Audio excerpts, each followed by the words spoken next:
everyone, my name is Elena. I decided to have a story time with you today since I've been spending a lot of time with my sister Isa here in Avalor, and this is one of our favorite books. It's called Too Many Tamales by Gary Soto. And I don't know about you, but I love tamales. They're so yummy, and I love making them with my abuela and my abuelo. So let's see. Snow drifted through the streets, and now that it was dusk, Christmas trees glittered in the windows.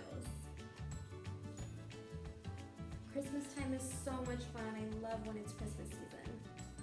Maria moved her nose off the glass and came back to the counter. She was acting grown up now, helping her mother make tamales. Their hands were sticky with masa. That's very good, her mother said.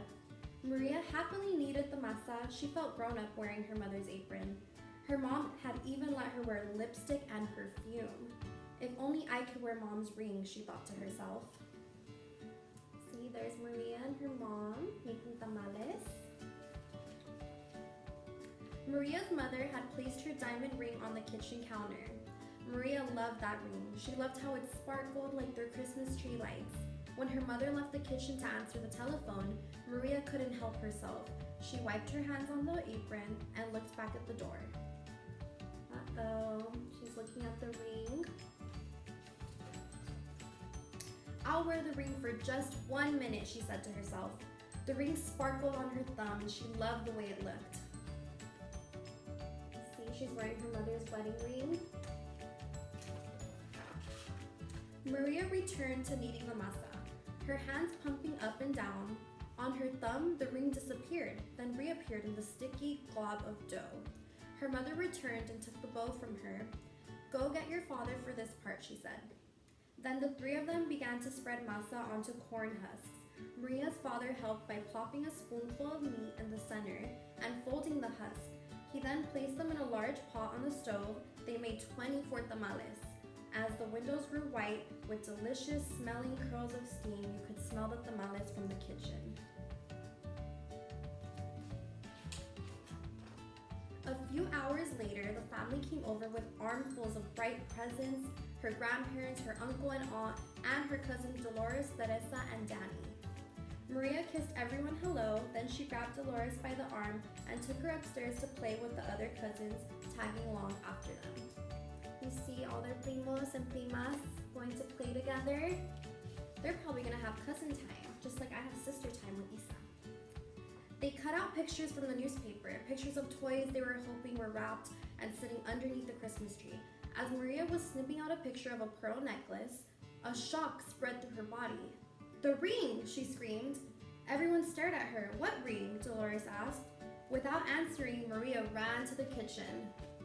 Uh-oh, she realized that she didn't put the ring back. The steaming tamales lay piled on a platter. The ring is inside one of the tamales. She thought to herself, it must have come off when I was kneading the masa. Dolores, Teresa, and Danny skidded into the kitchen behind her. Help me, Maria cried. They looked at each other. Danny piped up first. What do you want us to do? Eat them, she said. If you bite something hard, tell me. So they're getting ready to eat the tamales because they have to find her mother's wedding ring. The four of them stared eating at the tamales. They ripped off the husks and bit into them. The first one was good. The second one, pretty good. But by the third tamale, they were tired of the taste. Keep eating, Maria scolded.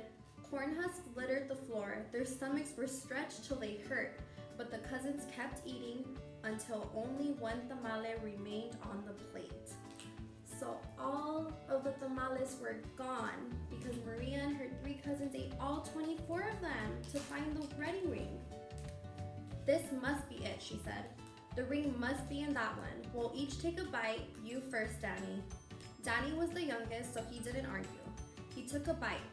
Nothing. Dolores took a bite. Still nothing. Teresa took a big bite.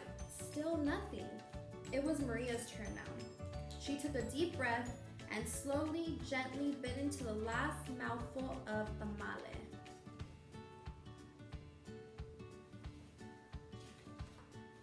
Nothing. Didn't any of you bite something hard? Maria asked. Danny frowned.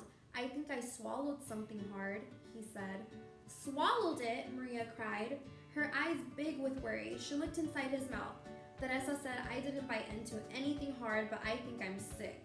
She held her stomach with both hands. Maria didn't dare look into Teresa's mouth. She wanted to throw herself onto the floor and cry. The ring was now in her cousin's throat, or worse, his belly. How in the world could she tell her mother? But I have to, she thought.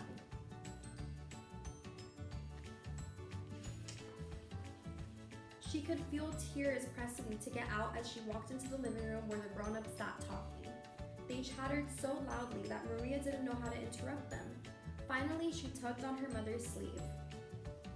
Maria's about to tell her mom that she lost her wedding ring.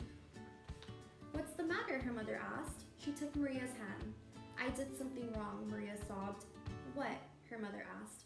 Maria thought about the beautiful ring that was now sitting inside Danny's belly and got ready to confess to her mother. Then she gasped. The ring was on her mother's finger, bright as ever. The ring! Maria nearly screamed. Maria's mother scraped off a flake of dried masa. You were playing with it? She asked, smiling gently.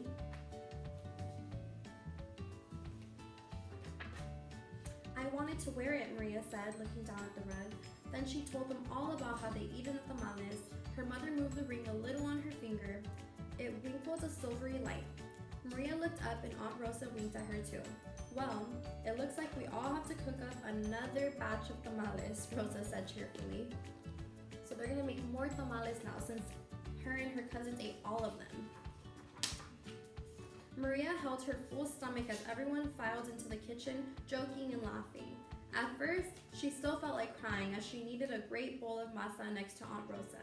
As she pumped her hands up and down, a leftover tear fell from her eyelashes into the bowl, and for just a second rested on her finger, sparkling like a jewel.